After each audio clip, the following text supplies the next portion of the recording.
Shalom, selamat malam Bapak Ibu Saudara, Shalom, Shalom.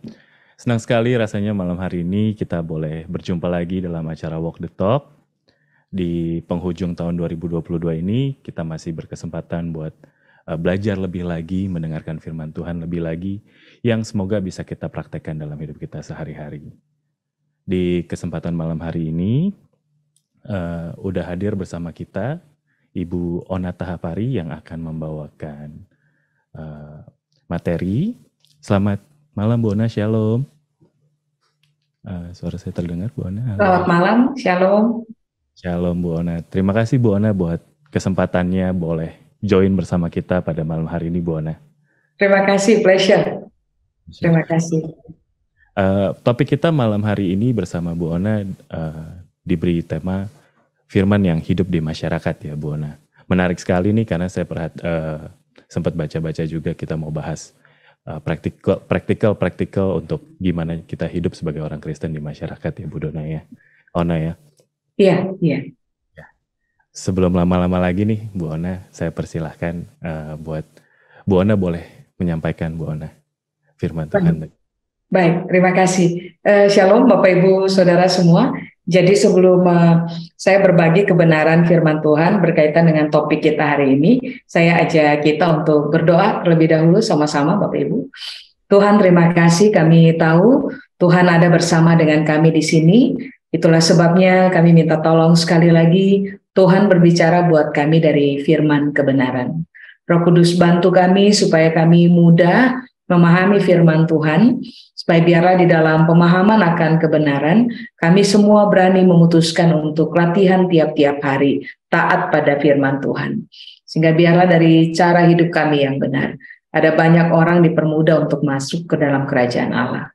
Sementara kami belajar, Tuhan memberkati kami, buat Tuhan seluruh kemuliaan, di dalam nama Yesus kami berdoa, amin. Amin. Baik, Bapak Ibu, tema kita hari ini adalah tentang persoalan gereja atau komunitas orang percaya dengan masyarakat. Bagaimana kita hidup di tengah-tengah masyarakat.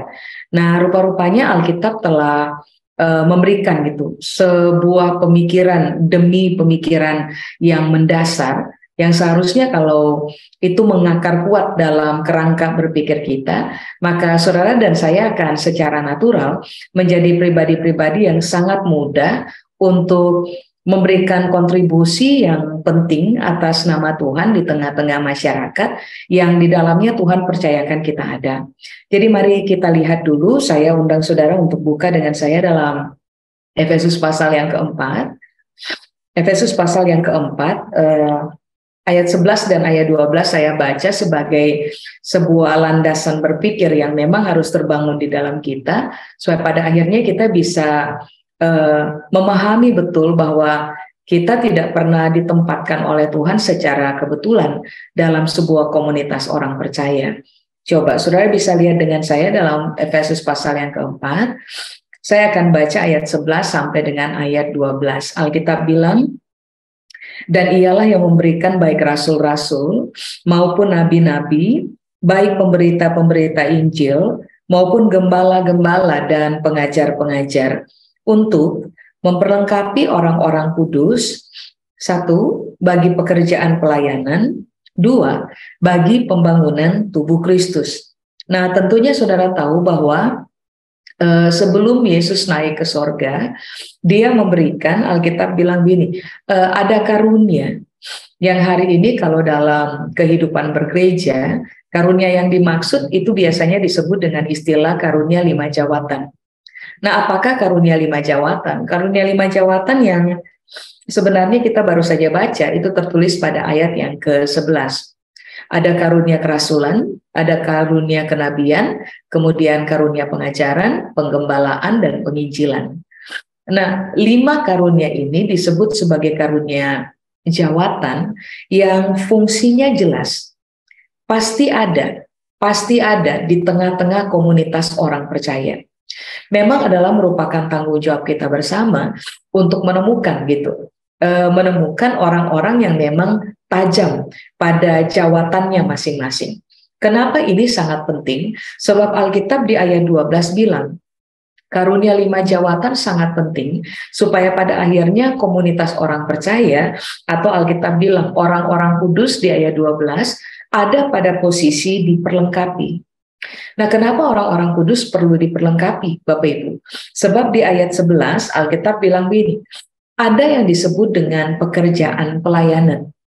Ada juga sebuah keadaan di mana kalau orang-orang kudus ada pada posisi diperlengkapi oleh jawatan kerasulan, kenabian, pengajaran, apalagi penggembalaan dan penginjilan, maka yang terjadi adalah tubuh Kristus itu akan terbangun solid seperti gambaran Tuhan dari sejak awal mengenai tubuhnya. Nah, kalau saudara cermati bersama kata pekerjaan pada ayat yang ke-12, bahasa Yunani menggunakan kata ergon. Sedangkan kata pelayanan pada ayat 12, bahasa Yunani menggunakan kata diakonia. Kata diakonia atau pelayanan itu bisa aja kita ambil dua kata penting, membantu dan juga menolong. Nah, rupa-rupanya orang-orang kudus atau orang-orang percaya dalam sebuah komunitas atau dalam sebuah kejemaatan itu perlu diperlengkapi supaya pada akhirnya di ujung-ujungnya mereka akan ditemukan sebagai orang-orang yang hadir untuk memberikan pertolongan ataupun juga bantuan. Nah, sekarang coba saudara lihat ada kata pekerjaan di situ, pekerjaan pelayanan. Kata pekerjaan dalam bahasa Yunani menggunakan kata ergon. Ergon itu artinya adalah pekerjaan atau usaha atau semua yang berkaitan dengan industri, seni, atau pekerjaan apa aja yang saudara dan saya bisa sebut hari ini. Berarti Alkitab bilang dibutuhkan berfungsinya pelayanan 5 jawatan di dalam kejemaatan supaya pada akhirnya dalam pekerjaan apapun, dalam usaha apapun, kayak yang tadi saya bilang, dalam bidang industri, dalam bidang seni, dalam bidang apa aja, Bapak Ibu. Saudara dan saya setelah diperlengkapi, fungsi kita pada akhirnya hadir untuk memberikan bantuan atau hadir untuk memberikan pertolongan. Lalu yang berikutnya di ayat 12 kan tadi saya sudah bilang, kalau orang percaya diperlengkapi maka tubuh Kristus akan terbangun. Hakikatnya adalah begini, kalau tubuh Kristus terbangun berdasarkan proporsi yang benar, seperti desain Tuhan dari awal, maka tubuh Kristus akan dipakai oleh Tuhan secara natural sebagai begini, alat yang nantinya melalui pekerjaan apa saja, usaha apa saja, tindakan apa saja, kehadiran kita dapat memberikan sebuah kontribusi yang menolong atau membantu siapapun, termasuk masyarakat yang di dalamnya saudara dan saya ada. Makanya sekarang yang harus menjadi bahan pertimbangan kita hari ini adalah apakah kehadiran saya, apakah kehadiran saudara sebagai individu orang percaya ataupun sebagai komunitas orang percaya dengan pekerjaan apapun yang Tuhan percayakan kepada kita, kita telah hadir, lalu telah teruji enggak sebagai pribadi-pribadi yang tadi saya bilang, sebagai individu maupun komunitas, kita telah teruji enggak dimanapun kita hadir, kemanapun kita pergi dengan siapa saja kita berinteraksi, maka saudara dan saya hadir untuk memberikan pertolongan atau bahkan bantuan. Mengapa? Karena memang kita sudah diperlengkapi untuk itu. Kita diperlengkapi dari sisi kerasulan, kita diperlengkapi dari sisi kenabian, pengajaran, penggembalaan, dan penginjilan. Seandainya semua orang percaya diperlengkapi karena pelayanan 5 jawatan berfungsi dengan maksimal di dalam sebuah kejemaatan atau dalam sebuah komunitas orang percaya, maka nanti yang akan terjadi adalah begini Bapak Ibu. Semua orang percaya, you name it, mau usia berapa aja, dengan kategorial pekerjaan apa aja. Mereka mau menjadi pemilik usaha, mereka mau menjadi pemimpin dalam sebuah pekerjaan, mereka mau menjadi orang-orang yang adalah karyawan atau orang-orang yang bekerja pada sebuah perusahaan, semua akan berfungsi. Kehadiran kita adalah untuk memberikan pertolongan atau bantuan. Nah, ini harus dipahami supaya pada akhirnya kita semua sama-sama membuka diri kita diperlengkapi oleh kebenaran, sehingga pada akhirnya saudara dan saya akan menjadi orang-orang yang begini, dihormati di dalam masyarakat, diinginkan di dalam masyarakat. Bagaimana mungkin kita bisa dihormati dan juga kita bisa diinginkan kehadiran kita di tengah-tengah masyarakat, karena memang waktu kita hadir, berita kita sederhana. Kita hadir untuk memberikan bantuan, kita hadir untuk memberikan pertolongan, untuk fit kebutuhan-kebutuhan yang memang tidak bisa terpenuhi oleh orang lain, tetapi oleh kita. Orang-orang percaya yang telah diperlengkapi di dalam cara berpikir oleh pelayanan kerasulan. Nah, ini landasan berpikir yang pertama. Nah, sekarang coba saudara buka dengan saya dalam Yeremia pasal 29. Yeremia pasal 29. Saudara dan saya bisa lihat di ayat yang ke-7. Yeremia pasal 29, ayat yang ke-7. Makanya kita sudah nggak bisa begini. Orang dari dulu selalu membuat pembedaan antara dunia pelayanan dengan dunia pekerjaan. Ya enggak sih? Orang selalu membedakan dua begini, ada dunia rohani, ada dunia yang tidak rohani. Padahal kalau saudara pelajari Alkitab, saudara akan menemukan tidak ada yang namanya dunia pelayanan dan dunia pekerjaan. Karena sebenarnya pekerjaan pun adalah dunia pelayanannya kita. Kalau saudara pelajari di kitab Kejadian, waktu Tuhan menciptakan manusia, lalu Tuhan memberikan mandat kepada manusia untuk memelihara dan mengusahakan taman. Kata saya lupa, entah di kata memelihara atau kata mengusahakan. Di situ salah satu pengertiannya adalah ini, you serve me by labor. Kamu melayani saya dengan cara bekerja. Berarti start dari kitab Kejadian, konsep pelayanan itu tidak bisa terpisahkan dari dunia kerja. Dunia pekerjaan adalah dunia pelayanan kita. Dunia di tengah-tengah masyarakat adalah dunia pelayanan kita. Di tengah komunitas orang percaya, di dalam sebuah kejemaatan, itu pun adalah dunia pelayanan kita. Berarti begini, pelayanan tidak bisa dibatasi antara di gereja saja dan di tempat kerja, nggak bisa. Waktu kita ada di gereja atau di dalam sebuah jemaat, kita harus melayani. Tapi waktu saudara ada di saudara punya tempat usaha, di saudara punya kantor, di dalam tempat saudara terlibat bekerja, maka itu pun adalah dunia pelayanan bagi kita. Konsep berpikir ini dulu tuh yang harus terbangun dengan solid di dalam kita, supaya pada akhirnya saudara dan saya tidak membuat pembedaan antara dunia pekerjaan dan dunia pelayanan. Saya garis bawahi, dunia pekerjaan adalah dunia pelayanan. Sebab memang kita semua dipanggil untuk terlibat dalam pekerjaan pelayanan. Tugasnya kita adalah di usaha apapun, pekerjaan apapun, saudara harus hadir, memberikan pelayanan, harus hadir, kasih pertolongan, kasih bantuan. Sudah? Sekarang Yeremia pasal 29, ayat yang ke-7. Yeremia pasal 29 ayat yang ke-7, Alkitab bilang ini Bapak Ibu, usahakanlah kesejahteraan kota kemana kamu aku buang, dan berdoalah untuk kota itu kepada Tuhan, sebab kesejahteraannya adalah kesejahteraanmu. Saudara lihat ya susunannya. 1, Tuhan bilang usahakan kesejahteraan kota. Sudah? Nah, kemana kamu aku buang. Kata buang di situ bahasa Ibrani bilang gala. Buang atau gala itu artinya adalah gini, kemana kamu aku bawa. Jadi Tuhan nggak buang kita, tapi Tuhan bawa kita. Sudah? Kata buang atau bahasa Ibrani bilang gala. Arti yang kedua adalah kamu aku pindahkan atau kamu aku tempatkan. Jadi coba lihat, ingat garis bawahi, Tuhan gak pernah buang kita. Yang Tuhan lakukan adalah bawa kita kepada sebuah tempat menetap. bawa kita atau pindahkan kita untuk menetap pada sebuah tempat tertentu. Entah itu kota, entah itu kabupaten, entah itu desa, you name it, atau itu dusun. Nah, ini yang Alkitab bilang. Ya, saudara harus paham. Atau entah di tempat saudara bekerja, saudara harus paham bahwa Tuhan membawa saudara ke sana.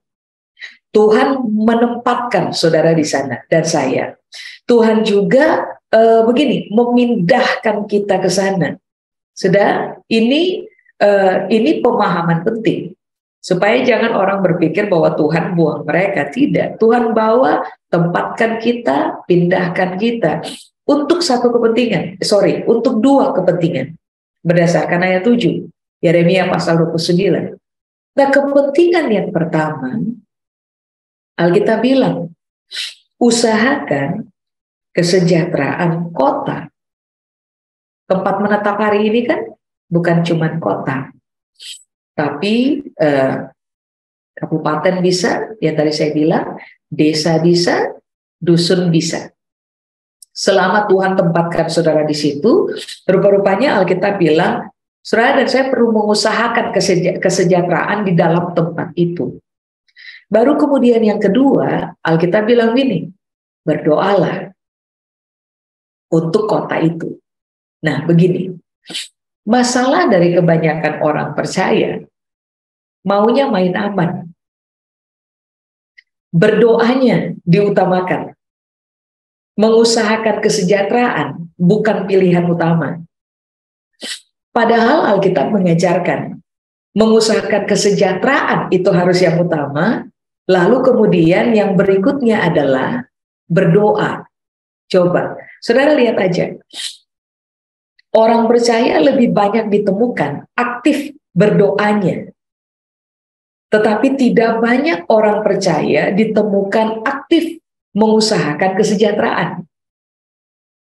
Padahal kan begini, Tuhan tidak sekedar menempatkan kita dalam sebuah kota, cuman untuk doakan kota. Yang Tuhan mau adalah saudara dan saya bukan hanya sekedar tinggal dalam ruangan lalu berdoa. Bukan sekedar kita tinggal dalam kamar lalu kita berdoa dan case closed, selesai. Kasus selesai. Tidak. Yang Tuhan mau adalah saudara dan saya harus mengusahakan kesejahteraan.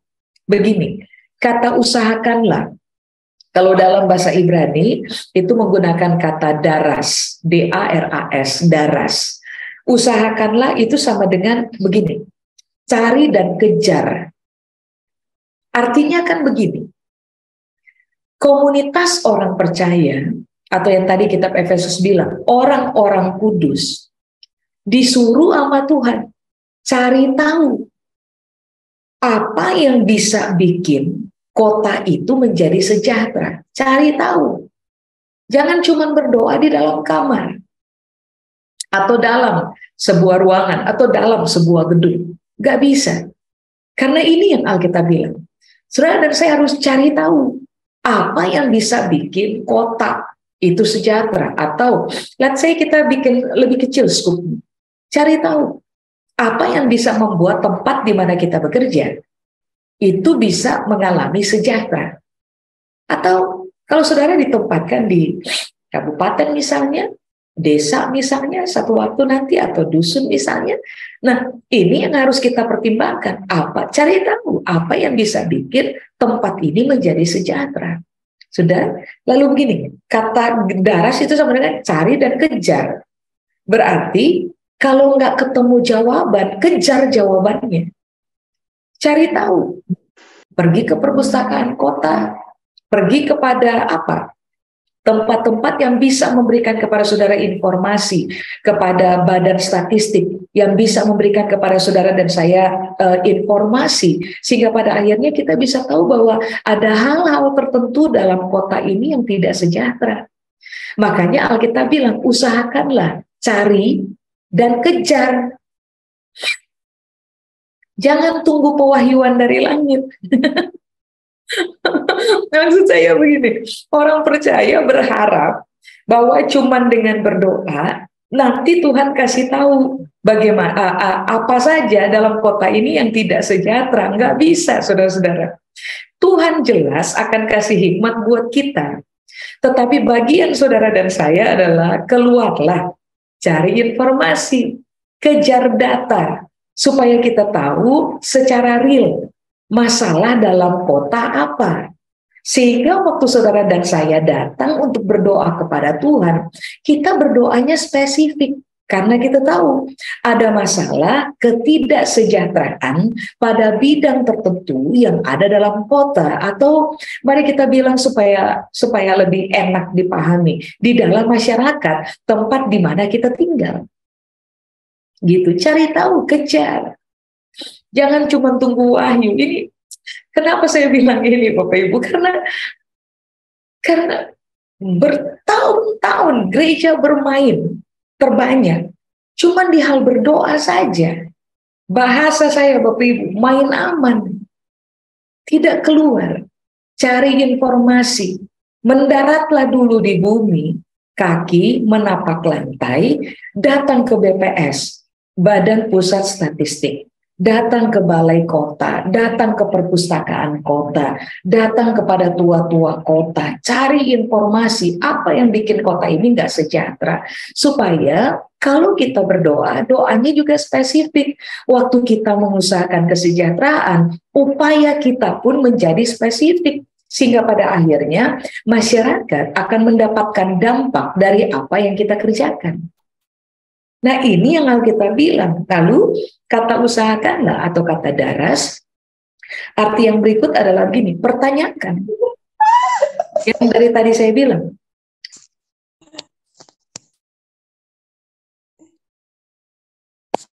Ribona tampaknya ada.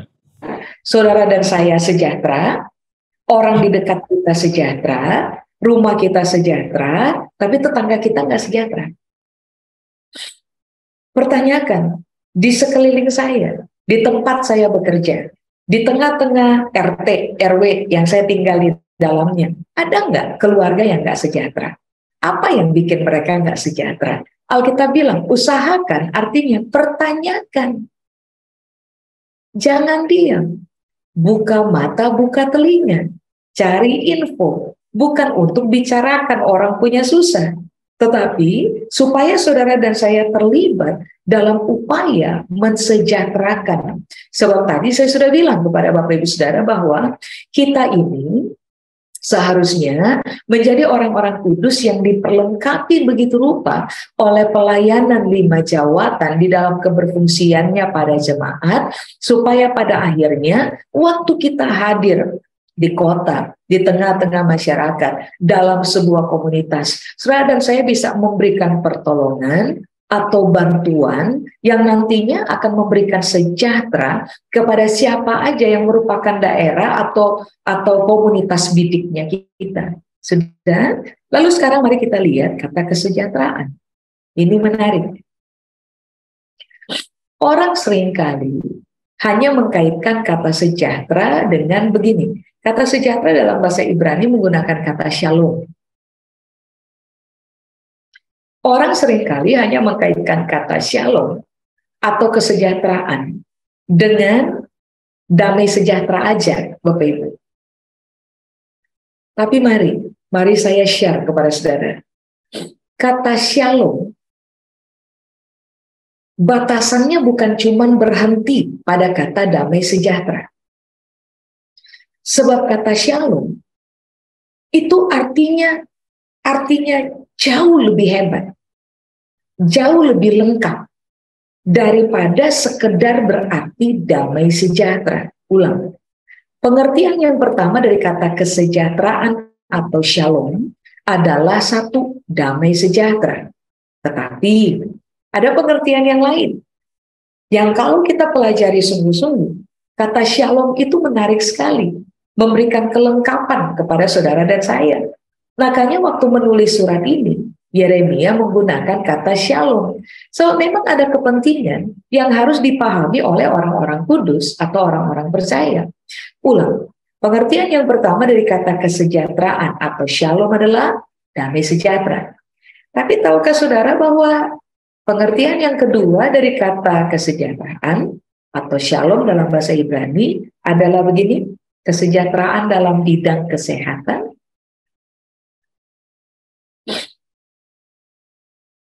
tidak banyak jemaat diajar bahwa kesejahteraan sama dengan kesejahteraan dalam bidang kesehatan.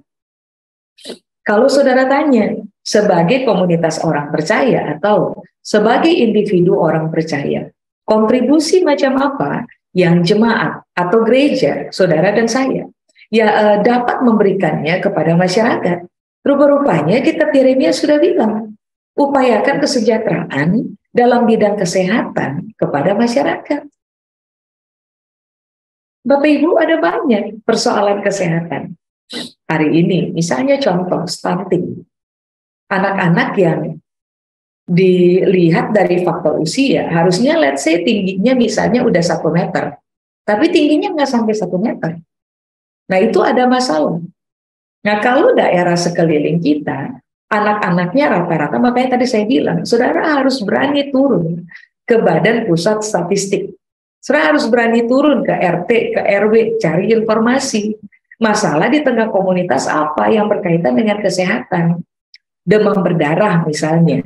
Apa yang kita bisa kasih kontribusi, apa yang kita bisa bantu, apa yang kita bisa layani di dalam masyarakat sehubungan dengan persoalan kesehatan, supaya masyarakat tempat di mana kita tinggal itu menjadi sejahtera. Itu yang Alkitab ajar. Sudah. Berikutnya, kata shalom itu punya arti yang berikutnya adalah begini, Bapak Ibu. Kesejahteraan dalam bidang hubungan sosial, kehidupan sosial. Bapak Ibu kalau bicara tentang kehidupan sosial atau hubungan sosial, tadi kan yang pertama adalah kesehatan. Tapi pengertian yang ketiga dari kata shalom adalah kesejahteraan dalam hubungan sosial atau kesejahteraan dalam bidang sosial. Salah satu persoalan sosial hari ini adalah kemiskinan. Nah, kontribusi macam apa yang saudara dan saya bisa berikan di tengah-tengah masyarakat? Begini, pendekatan kita nggak boleh hit and run. Gereja hari ini sangat terbiasa bergerak dengan cara copy paste. Jemaat A kerjakan apa, jemaat B tiru hal yang sama. Jemaat C mengerjakan hal yang sama. Begini Bapak Ibu, di dalam kerajaan Allah, masing-masing orang itu punya keunikan. Masing-masing gereja itu punya spesifikasi. Masing-masing orang percaya itu punya kekuatan. Yang Alkitab ajarkan kepada kita sebagai orang-orang kudus atau jemaat Tuhan di dalam kerajaannya adalah begini, genuinitas, keaslian. Apa tuh? Iya, keaslian, sesuatu yang asli. Makanya begini, kita nggak bisa terlibat untuk memberikan pertolongan, bantuan, atau pelayanan yang berkaitan dengan persoalan sosial, yang contohnya adalah kemiskinan, dengan cara yang sama yang dikerjakan oleh gereja di tempat lain. Karena kebutuhan masyarakat di mana saudara ditempatkan berbeda dengan kebutuhan masyarakat di mana gereja lain ditempatkan. Makanya tadi saya bilang, jangan cuma berdoa, keluar cari informasi, kumpulkan data, supaya cara saudara melayani itu original, genuine dan original. Kita punya pendekatan bukan copy paste. Kita punya pendekatan sangat original dan sangat genuine. Nah, baru dengan cara itu, maka apapun yang kita kerjakan akan memberikan sebuah pertolongan nyata kepada masyarakat. Sudah? Itu pengertian yang ketiga. 1, damai sejahtera. 2, kesejahteraan dalam bidang kesehatan. Lalu 3, kesehatan dalam hubungan sosial atau kehidupan sosial. Nah, yang menariknya, yang keempat adalah begini. Kesejahteraan dalam bidang politik dan kekuasaan. Bapak Ibu, begini, selama ini gereja selalu berpikir bahwa politik itu kotor. Sehingga akhirnya orang-orang yang ingin terlibat di area itu, akhirnya lebih banyak dinasehati, jangan terlibat, nanti kamu jadi kotor. Padahal kalau saudara baca Alkitab, rupa-rupanya ini yang Alkitab ajar buat kita, bahwa kehadiran orang percaya seharusnya kita hadir di tengah-tengah masyarakat, lalu terlibat untuk memberikan pelayanan, bantuan, pertolongan dalam persoalan politik atau bahkan kekuasaan. Makanya kalau saudara tanya buat saya, apa kira-kira salah satu hal yang bisa dikerjakan oleh gereja? Salah satu hal yang bisa dikerjakan oleh gereja adalah begini, kasihlah beasiswa, kuliahkan anak-anak dalam bidang sosial dan politik, arahkan mereka untuk masuk. Kalau mau, hari ini kita tahu politik di Indonesia mau nggak mau saudara harus join dengan partai. Nggak bisa enggak, untuk naik kepada sebuah posisi tertentu nggak bisa enggak, harus join dengan partai. Atau saudara sangat berprestasi, sangat hebat, sehingga pada akhirnya partai mengakomodir saudara, itu aja kan pilihannya. Tapi begini, gereja saudara dan saya bisa bermain. Kumpulkan anak-anak muda, orang-orang yang begini, punya beban untuk politik, hukum, kekuasaan, encourage mereka, sekolahkan mereka. Tahukah saudara bahwa di Indonesia, ahli dalam hukum ketatanegaraan itu tidak lebih, saya lupa, sekarang angka terakhirnya berapa, tapi yang terakhir saya tahu, ahli dalam hukum tata negara di bangsa kita, itu tidak lebih dari 10 orang.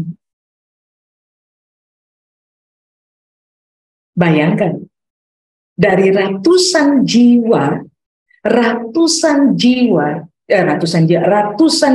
jiwa penduduk Indonesia, ahli hukum tata negara tidak lebih dari 10 orang. Coba di tempat saudara, di gereja saudara, di dalam jemaat saudara, ada berapa banyak orang? Kenapa tidak mulai berpikir, mulai dengarkan, dorong anak-anak muda untuk mulai terlibat dalam proyek ini nih, politik, hukum, kekuasaan. Sebab Alkitab ajar kita harus mengusahakan kesejahteraan pada bidang itu. Sekolahkan Pak, Ibu, sekolahkan anak-anak. Saya cuman karena faktor pandemi aja, akhirnya rencana ini untuk sementara harus dipending. Kapan hari saya sudah punya 2 orang yang lulusan hukum, yang kemudian saya udah kasih tahu buat mereka bahwa udah nanti kita atur, saya rencana akan biayai mereka untuk ambil kuliah di Belanda. Karena hukum tata negaranya Indonesia itu kan orientasinya masih kepada Belanda, bukan? Makanya kayak Yusril Isra Mahendra itu ahli hukum tata negara, dia sekolahnya di sana gitu. Jadi saya sedang mempersiapkan 2 orang beberapa tahun yang lalu, mempersiapkan 2 orang untuk nanti kalau masalah pandemi selesai, tanam mereka di sekolahnya Yusril Isra Mahendra, belajar di sana, lulus, ikuti firm yang ada, masuk dalam dunia politik, hukum tata negara, mulai tampil. Jalani aja proses berhari-hari, bertahun-tahun sambil belajar untuk kepentingan pada satu hari nanti. Jangan-jangan anak-anak yang kita sekolahkan menjadi ahli tata negara di Indonesia yang ke-11, yang ke-12, yang ke-13, yang ke-20.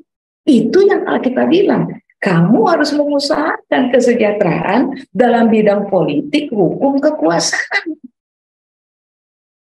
Bagaimana Bapak Ibu? Kalau cuma berdoa saja, Bapak Ibu, saya ngajar doa lebih dari 26 tahun. Cuma this is what I believe. Doa saja tidak menyelesaikan semua kasus. Saudara dan saya harus terlibat untuk mengerjakan sesuatu. Dan rupa-rupanya ini yang Alkitab ajar. Upaya mensejahterakan harus dimulai, baru orang berdoa. Jangan main aman, cuman berdoa aja. Dan saya harus do something. You have to do something. Karena gereja diperlengkapi untuk kepentingan keluar, lalu tolong. Tolong bantu layani masyarakat yang ada. Sudah, waktu saya tinggal sebentar, saya selesaikan dengan cepat. Saudara bisa lihat dengan saya, Yesaya pasal 9 ayat 7. Tahukah saudara bahwa Alkitab tuh ajar kita loh, jangan anggap politik tabu. Jangan anggap kekuasaan atau hukum itu tabu. Kita harus punya orang-orang benar yang kita tempatkan di area-area kayak gitu. Dan saya harus berpikir sangat jauh untuk mempersiapkan orang-orang yang nantinya 5 tahun ke depan, 10 tahun ke depan, suara mereka adalah suara Tuhan yang akan menolong bangsa ini kepada arah yang jauh lebih benar. Coba, Yesaya pasal 9 ayat 7, Alkitab bilang, besar kekuasaannya, Yesaya 9 ayat 7. Besar kekuasaannya dan damai sejahtera tidak akan berkesudahan di atas tahta Daud dan di dalam kerajaannya, karena ia mendasarkan dan mengokohkannya dengan keadilan dan kebenaran dari sekarang sampai selama-lamanya. Kecemburuan Tuhan semesta alam akan mengerjakan hal ini. Sudah lihat ayat 7? Ada kata damai sejahtera di situ, which is shalom. Ada juga kata keadilan di situ, ada kata kebenaran di situ. Berarti dari sejak awal Alkitab tidak pernah bilang bahwa politik, hukum, dan kekuasaan adalah hal yang tabu dalam kerajaan Allah. Enggak. Amin. Coba-coba. Lalu apa lagi? Kata kesejahteraan atau kata shalom yang ditulis oleh Yeremia, pengertian yang berikutnya adalah kesejahteraan dalam bidang ekonomi. Coba sudah lihat ya, rupa-rupanya Tuhan yang kita punya adalah Tuhan yang langsung terlibat dalam persoalan-persoalan sosial, dalam persoalan-persoalan kesehatan, dalam persoalan-persoalan politik, hukum, dan kekuasaan, juga dalam persoalan ekonomi. Kalau Tuhan terlibat, kenapa gereja tahan diri untuk tidak terlibat di dalamnya? Kalau gereja tidak terlibat di dalamnya, berarti kan ada yang salah pada kita punya pemahaman.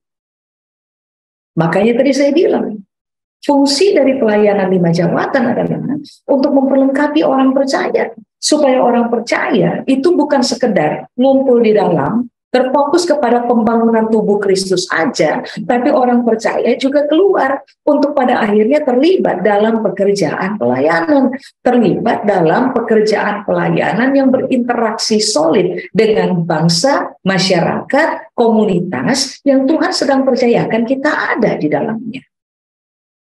Amin. Kesejahteraan dalam bidang ekonomi. Bapak Ibu, pada musim pandemi kemarin, itu kan banyak tuh orang dirumahkan. Apa yang kemudian perlu gereja berpikir kan seharusnya begini. Bagaimana gereja harus terlibat sehingga pada akhirnya dari gereja atau dari sebuah komunitas, dari sebuah kejemaatan lahir entrepreneur. Atau gereja harus mulai berpikir tentang persoalan bagaimana kita menolong UMKM yang ada. Kita terlibat membangun UMKM yang ada, sehingga orang-orang yang akhirnya begini, putus pekerjaan, tidak punya pemasukan. Mereka diperlengkapi, dididik untuk menjadi orang-orang yang memulai, bahasa Indonesia bilang, menjadi seorang wirausaha. Membangun apa yang disebut dengan UMKM. Gereja pasti diberkati. Why don't you mempersiapkan sebuah dana tertentu, pada jumlah tertentu, support UMKM yang ada di tengah-tengah masyarakat dan dimulai dari orang-orang percaya yang telah kehilangan pekerjaan pada masa pandemi. Karena Alkitab bilang, kamu harus mengusahakan kesejahteraan. Kesejahteraan yang dimaksud adalah kesejahteraan ekonomi. Coba, berikutnya, terakhir, shalom adalah kesejahteraan dalam pendidikan.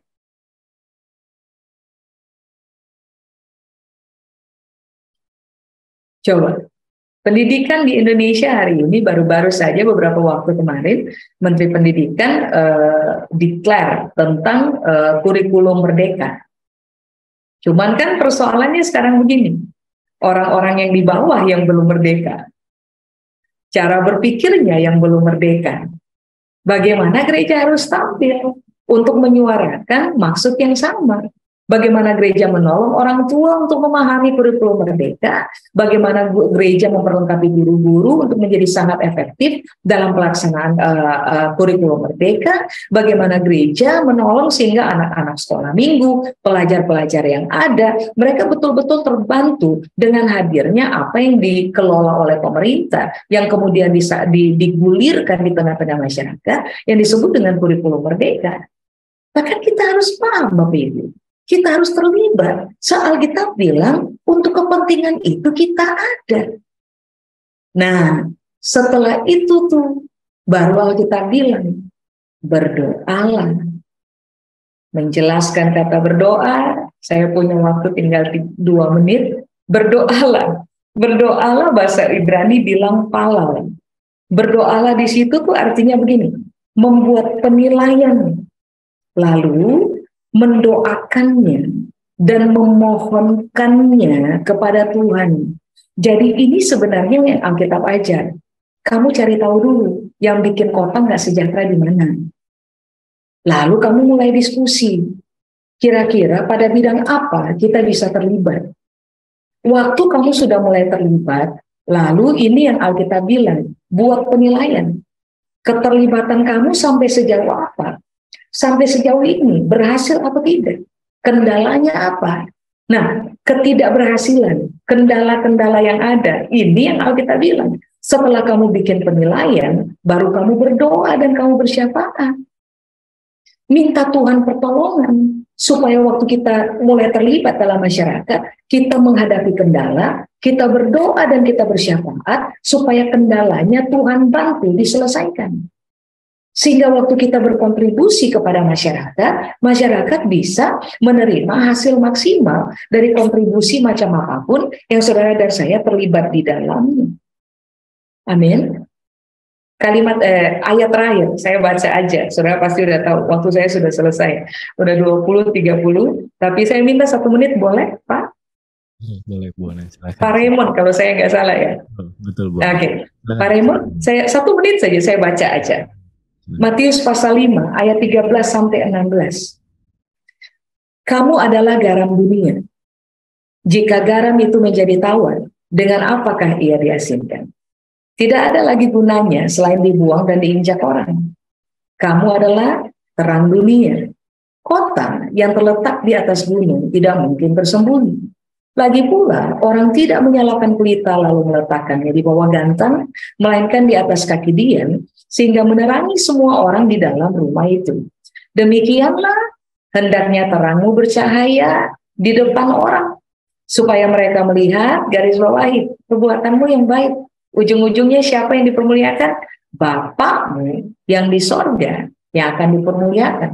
Kenapa seluruh orang percaya perlu diperlengkapi untuk mengerjakan pekerjaan pelayanan? Yang kedua, pembangunan tubuh Kristus. Supaya waktu kita terbiasa melakukan pekerjaan-pekerjaan baik sesuai dengan originalitas yang Tuhan tempatkan kepada kita, ujung-ujungnya Bapaknya kita akan dihormati dalam masyarakat. Hari ini gereja mengalami kendala. Pertanyakan, jangan-jangan orang belum melihat Bapak terhormat di dalam kita. Harusnya kita turun lapangan, do something in the society, in the community, supaya pada akhirnya Bapaknya kita dimuliakan. Pengertian dari kata dimuliakan adalah Bapaknya kita dihormati oleh orang. Amin. Saya selesai, Bapak Ibu. Saya kembalikan Pak Raymond, thank you. Terima kasih Bu Ona, luar biasa sekali buat kebenaran firman-Nya Bu Ona. It's something yang mungkin boleh I dare to say ini berbeda sekali dari yang biasanya disampaikan. Buat Bapak Ibu Saudara yang mungkin ada pertanyaan boleh langsung raise hand aja atau mungkin ketik di kolom chat. Thank you Bu Ona.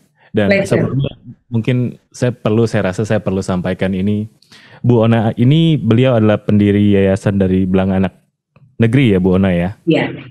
yang berfokus pada kegiatan sosial, pendidikan dan ekonomi. Iya.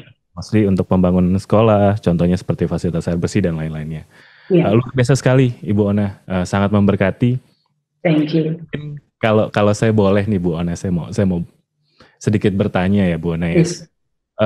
Mungkin salah satu yang dare I say misconception ya, sesuatu yang mungkin agak yang lebih sering dilihat dari gereja yang ada belakangan ini adalah lebih banyak gereja-gereja yang berfokus purely dari sisi evangelism atau seperti memperkenalkan orang kepada Tuhan Yesus dan pada akhirnya membawa masuk ke gereja. Dibanding apa yang Bu Ona sudah sampaikan tadi untuk benar-benar jadi garam di masyarakat. Karena pola pikir yang seperti itu Bu Ona. Mungkin boleh dikasih komentar Bu Ona mengenai hal ini ya. Prinsip dasarnya amanat agung harus tetap dikerjakan. Kita harus beritakan Injil supaya pada akhirnya ketika orang percaya pada Kristus lalu dibaptis, kemudian mereka masuk dalam inti amanat agung, yaitu dimuridkan. Nah, proses dimuridkan itu kan orang diperlengkapi, sehingga pada akhirnya mereka akan berfungsi di tengah-tengah masyarakat. Saya kadang-kadang untuk masa kini, kadang-kadang kita nggak bisa secara belak-belakan beritakan Injil kepada orang.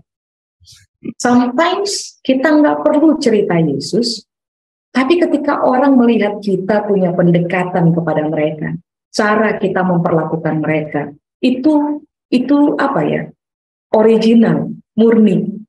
Hidupnya kita benar. Secara natural kita jadi teladan buat orang. Karena memang kita telah diperlengkapi. Maka sebenarnya berita Injil itu telah terbaca di dalam mereka. Bahwa orang ini beda.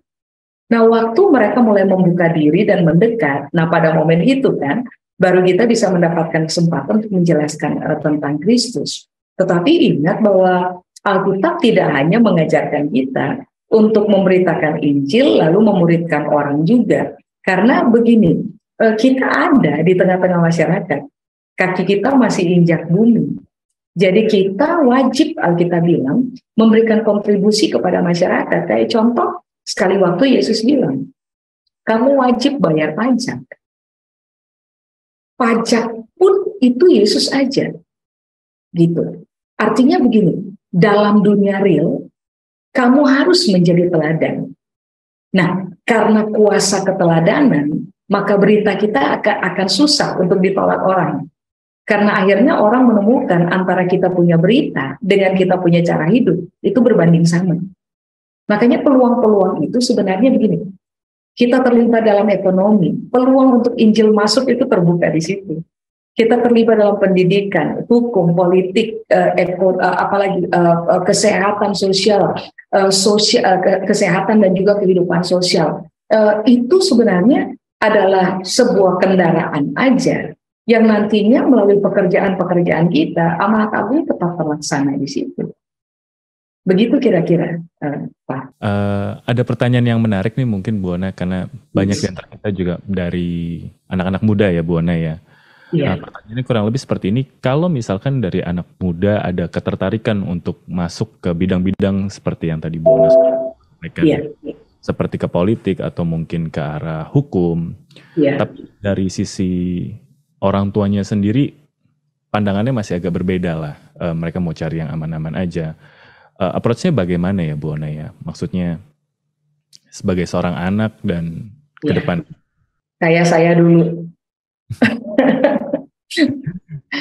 Saya punya maksud A. Saya maunya A. Orang tua saya maunya B. Orang tua saya larang saya. Tidak boleh A. Pokoknya harus B. Saya anak. Saya masih tinggal di rumah. Makan dari hasil pemberian orang tua. Jadi saya setelah orang tua saya bilang tidak boleh, harus B. Kalau saya dulu, saya kembali pada Tuhan. Dan saya bilang, saya sudah mengajukan ini A untuk orang tua saya. Karena what I believe hari itu, A adalah kehendak Tuhan buat saya. Tapi orang tua tidak paham.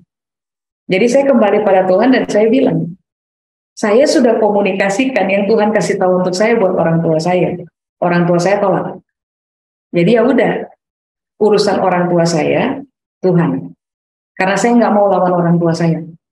Kalau saya nggak mau lawan orang tua saya. Jadi kalau memang ini kehendak Tuhan buat saya, ya udah Tuhan yang atur. Orang tua saya punya isi berpikir. Dan setelah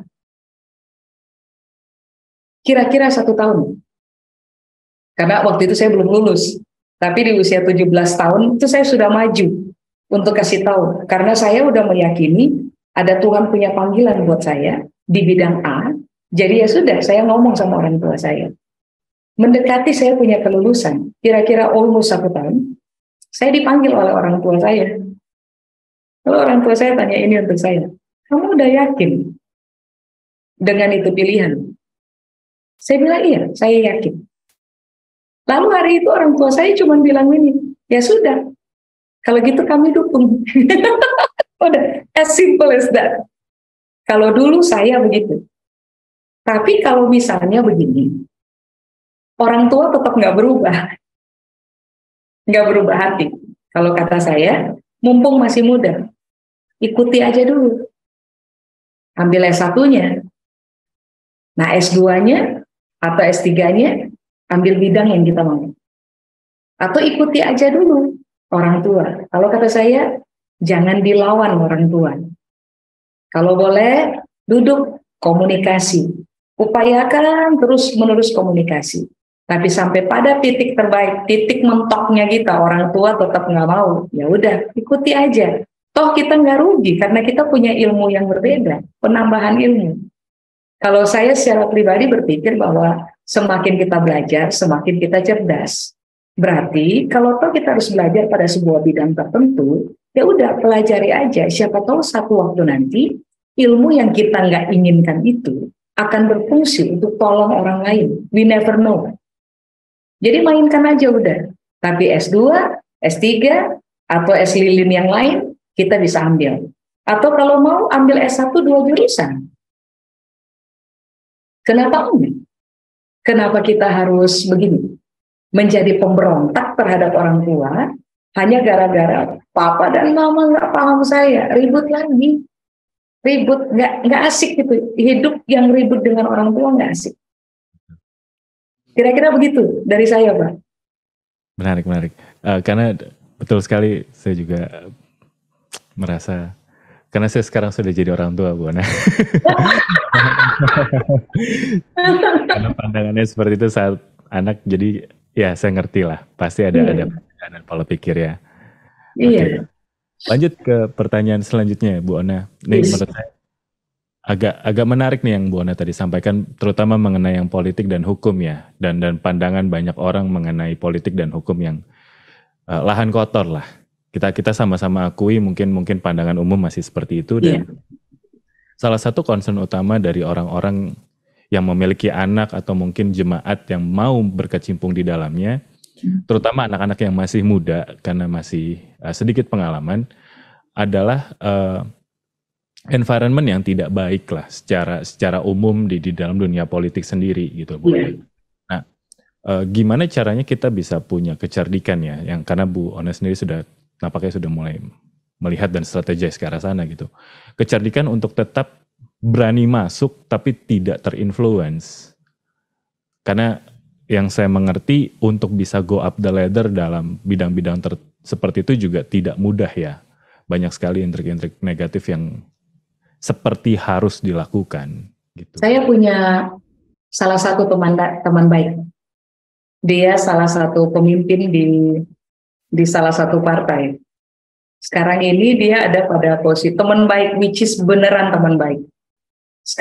Sekarang ini dia adalah ketua fraksi di lembaga tertentu, gitu, di pemerintahan.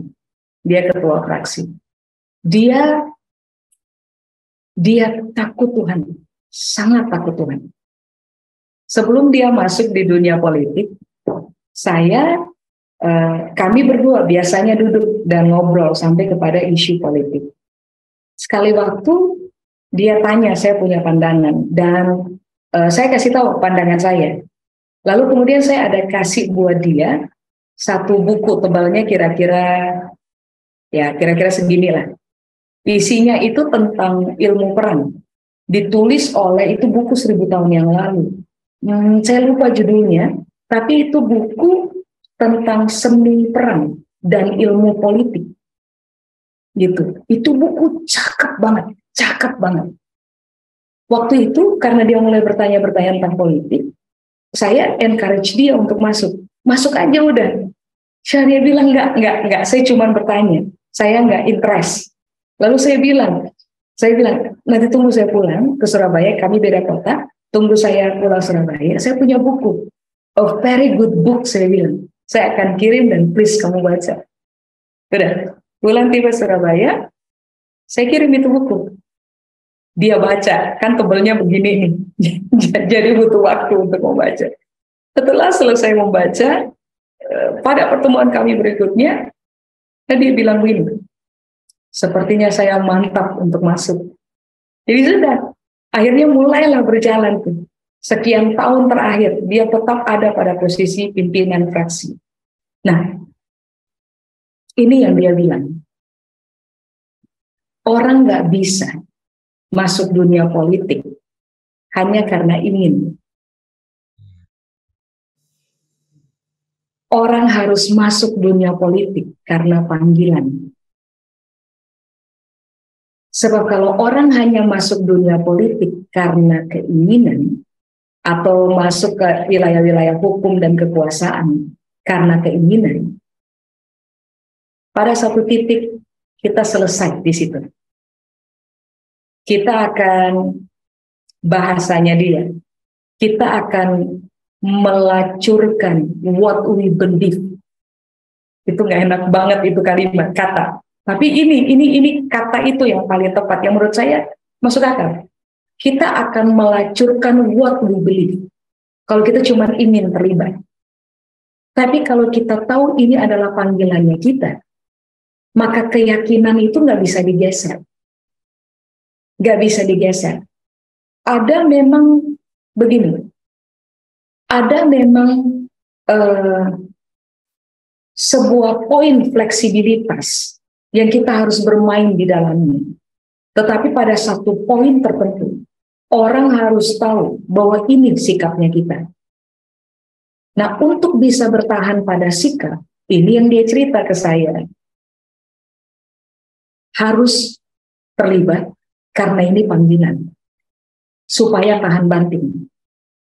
Karena kalau bukan panggilan, kita gugur di tengah jalan. Berikutnya, di dalam mengerjakan panggilan berkaitan dengan politik, hukum, dan kekuasaan, harus punya komunitas orang percaya yang sama-sama terlibat di situ. Supaya, seperti yang Alkitab bilang, saling menasehati, saling mengingatkan, saling mendorong seorang akan yang lain, supaya begini, sikapnya kita terhadap keadilan, terhadap kebenaran, itu tetap solid dan orang lain memahaminya. Teman saya, kalau boleh dibilang dalam lingkup masyarakat, masuk pada kelompok minoritas dari kepercayaan, dari latar belakang, dari kepercayaan, masuk dalam minoritas. Tapi ketua fraksi, udah 2 periode terakhir. Makanya saya akhirnya tahu bahwa iya, kalau bukan karena panggilan, siapapun mereka akan gugur dalam dunia itu. Tapi kalau ini adalah panggilan, ada masa-masa di mana orang akan berani fight. Berdiri pada sebuah sikap, dan orang akan tetap hargai. Makanya akhirnya saya menemukan sebenarnya tidak ada yang perlu ditakutkan dari hukum, politik, dan kekuasaan selama anak-anak muda percaya bahwa ini adalah panggilannya mereka. Kalau ini adalah panggilannya mereka, maka hal paling utama yang harus mereka kerjakan adalah perkuat akar. Sebab kalau akar kuat, semakin kita naik, di pohon paling puncak, anginnya kencang. Kalau akar tidak kuat, pohon tumbang gampang. Makanya tadi itu Alkitab bilang, jawatan berfungsi untuk memperlengkapi orang percaya. So, orang percaya diutus ke tengah-tengah masyarakat, orang-orang percaya tetap ada di atas kaki dia, di atas bukit, terang tetap bersinar. Daniel tetap memimpin tetap menjadi Perdana Menteri pada pergantian 4 raja. Itu orang benar yang memang telah dipersiapkan dari usia muda. Karena itu panggilannya. Makanya kenapa saya bilang gereja perlu duduk dan diskusi dengan anak-anak muda. Ini cuma keinginan atau ini memang panggilan? Kalau ini memang cuma keinginan, uji ulang. Tapi kalau ini memang akhirnya panggilan, sudah gereja harus keluarkan seluruh effort untuk perlengkapi orang. Karena dia akan menjadi duta kerajaan yang bermain di dunia hukum, politik, dan kekuasaan. Ada di istana kepresidenan hari ini, ada banyak orang-orang percaya yang takut kepada Tuhan. Yang ternyata kehadiran mereka di istana memberikan kontribusi nyata. Saya tahu betul karena mereka teman-teman saya. Itu untuk kepentingan itu sebenarnya kita dipanggil. Kita dipanggil untuk memberikan pertolongan, bantuan, pelayanan di bidang-bidang kemasyarakatan supaya pada akhirnya ujung-ujungnya bapaknya kita yang dihormati orang. Menarik sekali Bu Ona. Iya, karena memang orang-orang di posisi-posisi itulah yang kita sebenarnya sebagai bangsa Indonesia yang lagi desperately needed banget ya Bu Ona ya. Iya. Iya, itu persoalan dan seharusnya gereja menjadi original dalam panggilan. Paham Tuhan punya panggilan dan spesifik aja di area itu. Kalau misalnya kita hanya dipanggil untuk terlibat di bidang pendidikan aja, nggak harus kuasai semua bidang. Ya udah, jago aja di situ. Sampai memberikan dampak yang sangat signifikan bagi masyarakat di mana kita tinggal. Main aja satu aja udah. Tapi kita udah tahu, kita memang diperlengkapi untuk kepentingan itu, dan masyarakat di sekeliling kita menjadi sejahtera karena kehadiran kita. Nggak usah kerjakan semua, karena sometimes Tuhan telah menempatkan panggilan yang lain kepada jemaat yang lain, yang harus kita hargai, dan kita mainnya original aja, nggak usah tiru-tiru orang punya panggilan. Menarik. Mungkin pertanyaan selanjutnya nih Bu Ona. Berhubung kita di GB Tanjung Duren juga banyak sekali anak-anak muda ya. Iya. Gimana sih caranya bedakan mana yang sebenarnya merupakan keinginan personal kita dan panggilan yang sebenarnya memang spesifik gitu loh, karena banyak sekali orang yang pada akhirnya jadi bingung apakah sesungguhnya ini beneran panggilan yang datangnya dari Tuhan atau sekedar kesilauan semata atau keinginan-keinginan yang sifatnya sementara gitu Bu Ona. Iya. Kalau saya ditanya Pak Raymond, bagaimana membedakan keinginan dan panggilan? Sebenarnya kelihatannya tuh kelihatan jelas kok. Oke. Wah. Iya, sangat kelihatan jelas karena begini, kalau ini adalah panggilan, hatinya kita teguh, nggak bisa digoncang. Tuhan memberikan sebuah keteguhan di dalam kita, sehingga itu nggak bisa digoncang oleh realita di depan mata. Itu pun nggak bisa digoncang oleh apa yang kita dengar dari banyak pihak. Keteguhan itu akan solid. Dan begini, Tuhan akan mulai itu membuka jalan demi jalan, memberikan hikmat kepada kita secara natural, step by step, sehingga tambah lama keteguhan itu semakin solid. Sejelas itu sebenarnya. Cuma masalahnya adalah kadang-kadang orang nggak serius tanya Tuhan tentang panggilan. Nah, makanya orang bingung antara keinginan dan panggilan. Padahal keinginan dan panggilan itu bedanya nyata. Kalau keinginan gampang berubah, tapi kalau panggilan itu teguh di dalamnya kita dan nggak bisa digeser oleh apapun.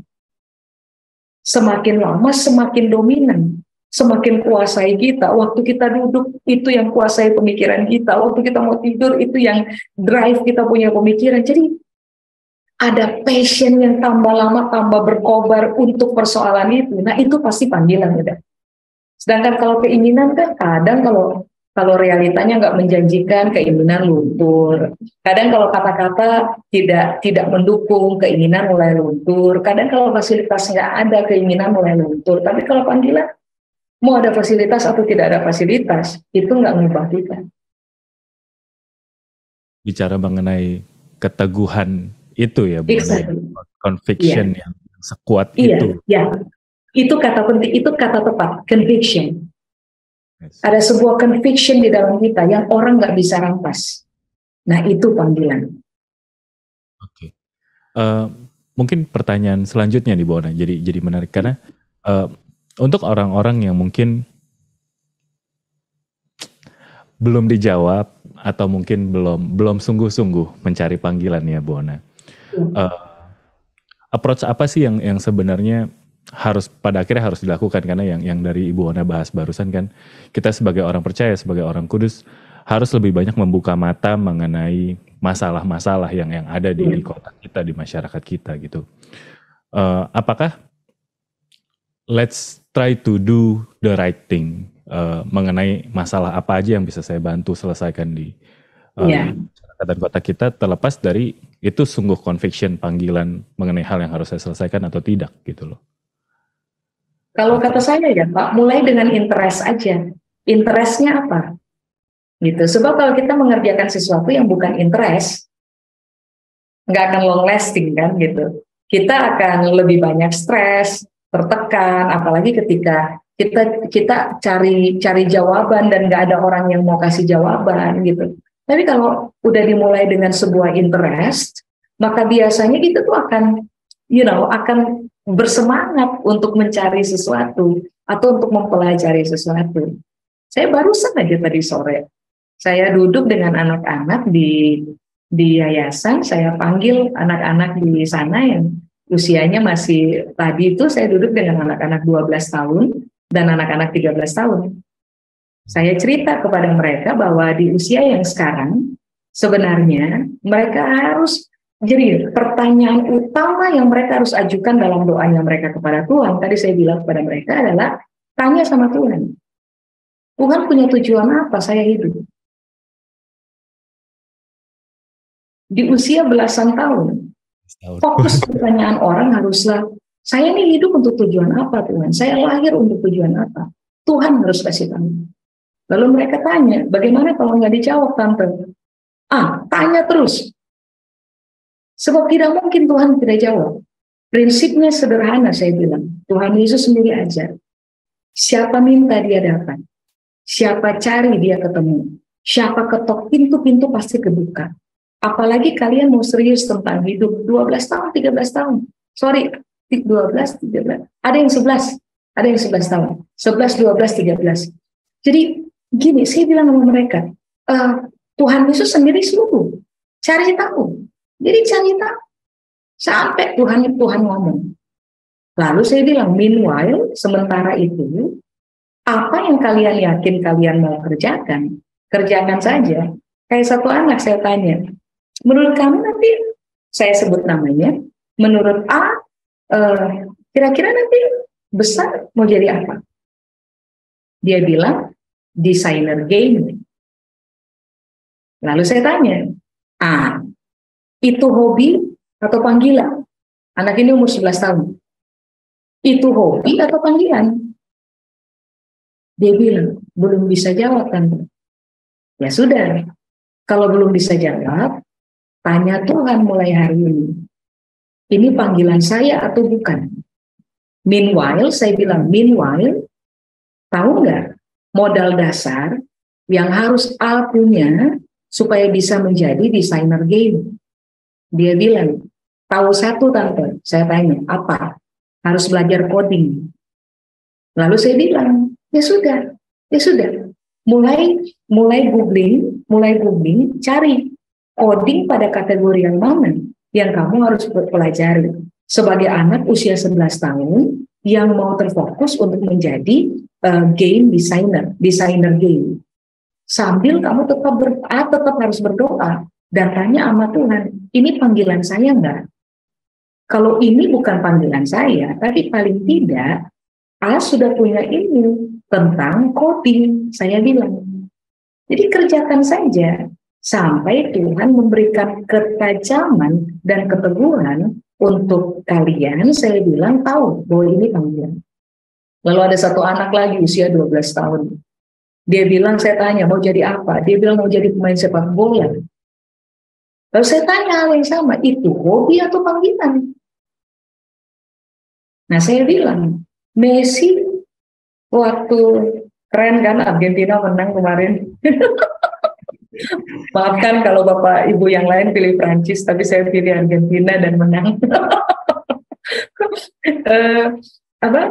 Saya bilang sama ini anak usia 12 tahun, saya bilang, Messi mulai terlibat di usia 9 tahun.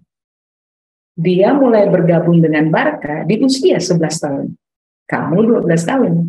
Dan dia di usia 36 tahun, dia menerima sebutan GOAT. Great of all time. Itu Messi itu. Jadi saya bilang, kamu 12 tahun. Messi kemarin 9 tahun. Dan dia yakin, itu dia tahu, itu dia punya panggilan, itu hidupnya. Nah sekarang pertimbangkan, 12 tahun, meyakini bola sebagai jalan hidupnya. Dia belum bisa jawab. Saya bilang, ya sudah, cari tahu, tanya Tuhan, Tuhan pasti jawab. Meanwhile, kamu belajar aja dulu apa yang harus dipelajari. Itu saja. Dan pada akhirnya yang bikin jadi genuine karena itu ya, yang datang dari hati. Iya. Pertanyaan selanjutnya nih, Bu Ona, malam, apakah, nah ini juga menarik nih, apakah panggilan pasti selaras dengan passion yang Tuhan sudah tempatkan, Bu Ona? Gini, passion itu ada banyak. Ada beragam passion kita punya dalam proses kita bertumbuh, sejalan dengan perubahan waktu. Tapi panggilan yang inti akan selalu ditopang juga gitu. Di passion tertentu yang ada pada kita akan selalu terhisap pada panggilan tertentu. Gitu. Ada banyak passion, jadi kita nggak bisa bilang bahwa cuma satu passion aja gitu. Yang waktu kita punya itu dan itu ternyata nggak selaras dengan panggilan. Tapi in the reality manusia punya banyak passion. Kalau berkaitan dengan panggilan, pasti ada di antara sekian passionnya kita, itu yang akan menjadi dominan passion, yang kemudian terhisap di dalam panggilan. Sehingga waktu kita mengerjakan panggilan itu kita tetap terjaga kobarannya. Karena memang itu bagian dari passionnya kita. Walaupun ada beberapa passion yang lain. Kemudian ada pertanyaan selanjutnya, Bu Ona? Yes. Coba baca dulu ya, Bu Ona, karena... Yes. Mungkin saya coba sambil bacakan aja biar saya bisa sekalian itu. Shalom Bu, kalau ada beberapa gunung atau ladang yang conviction-nya meningkat, berbuah perlahan di setiap gunung dengan tuntunan dan passion yang terus bertambah, bahkan di saat lagi down. Dan di setiap ladang di gunung yang berbeda itu semakin beresonansi satu dengan yang lain. Apakah lebih baik tetap kerjakan saja semuanya? Jadi mungkin gambarannya dia seperti punya banyak sekali passion atau yang tadi seperti Bu Ona katakan ya, bahwa manusia punya beberapa passion dan passionnya itu dia agak bingung antara passion yang satu dan passion yang lain dan dua-duanya sepertinya sama kuat. Apakah baiknya dua-duanya tetap dikerjakan saja atau tanya Tuhan lebih lanjut lagi mengenai spesifik yang mana yang harus dikejar? Kalau kata saya lebih baik duduk dan cermati. Sebab pasti ada salah satu yang lebih dominan. Kayak di dalam kita pelayanan jawatan itu ada di dalam kita, masing-masing ada. Tetapi ada dari antara 5, itu ada salah satu yang paling dominan. Kalau ada 2 misalnya, coba duduk, cermati, uji, bikin kalkulasi, bikin perhitungan, renungkan dari effort yang dikerjakan, dari hasil yang didapat, kemudian dari buah yang bertumbuh, cermati ulang, mana yang lebih dominan. Nah, setelah menemukan yang paling dominan, udah bermain aja di situ. Sementara yang lain mungkin kita bisa menjadikannya sebagai bagian yang kedua, yang kita juga senang melakukannya, tetapi kita harus terfokus kepada satu yang dominan sampai kita betul-betul tajam di area itu. Pasti ada di antara dua, orang nggak mungkin ahli di dua hal dalam proporsi yang sama. Itu nggak mungkin. Pasti ada ketajaman tertentu pada skala tertentu. Makanya memang butuh itu yang tadi saya bilang, kalkulasi. Cermati buah, cermati passion, kadarnya, skalanya, itu semua harus dihitung. Supaya akhirnya kita bisa menemukan, saya jago di sini, ya udah, saya akan tajam di sini, selesai. Sangat menarik, tapi sayang sekali kembali waktu yang harus. Ya. Terima kasih banyak. Thank you, Pak Raymond, thank you. Hari ini sebentar, thank you nih buat Bapak Ibu Saudara yang kalau mau kasih apresiasi boleh nih lewat emoticon yang ada di Zoom ya. Sangat memberkati sekali, Bu Ona. Terima kasih banyak. Ya, Bapak Ibu Saudara, terima kasih boleh mengikuti Waktu Talk dari awal sampai akhir, dan terima kasih untuk Bu Ona Tahapari untuk pemaparan material luar biasa. Biar kita boleh berdampak di dalam setiap bidang yang Tuhan boleh taruh dalam kita masing-masing, dalam gereja, dalam semua, bahkan ya betul, kita aminkan banget boleh ada di area-area politik, area hukum, dari anak Tuhan dari tempat ini juga boleh lahir seperti itu. Dan mari sebelum kita akhiri ini, kita satu dalam doa dan kita terima berkat. Ya Bapak, terima kasih Tuhan Yesus, kau berkat Tuhan untuk setiap kebenaran firman-Mu Tuhan yang boleh kau taruh kepada kami Tuhan melalui Ibu Ana ya Tuhan. Berkati Ibu Ana Tuhan beserta keluarga besarnya Bapak, dan kesehatan hikmat yang luar biasa Tuhan dalam setiap apa yang dilakukannya Tuhan. Kau bawa semakin naik gak turun ya Tuhan, dan boleh semakin menjadi dampak yang luar biasa ya Tuhan. Terima kasih bahkan untuk kami semua yang boleh mendengarkan Tuhan, itu boleh menjadi rema yang kuat kepada kami Tuhan, untuk kami boleh berani melangkah, kami boleh kejar setiap tujuan yang Tuhan taruh kepada kami Tuhan.